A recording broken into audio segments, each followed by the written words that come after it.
en Autriche.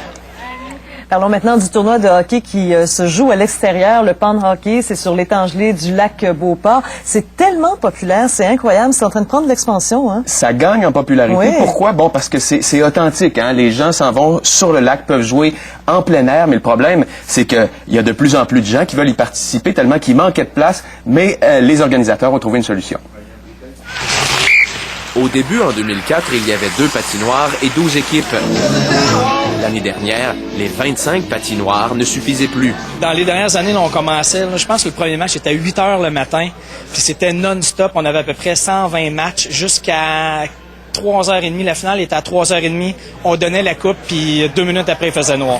La solution, prolonger le tournoi une 2e journée pour accueillir au total 112 équipes et 560 joueurs, avec comme récompense pour les participants un retour à l'enfance garanti. C'est cet esprit-là que les gens viennent retrouver au tournoi de hockey, sans prétention, pas de salaire, pas de mise en échec, pas de plafond salarial, pour l'amour du jeu, pour l'amour de jouer dehors, comme on le faisait quand on avait 7-8 ans.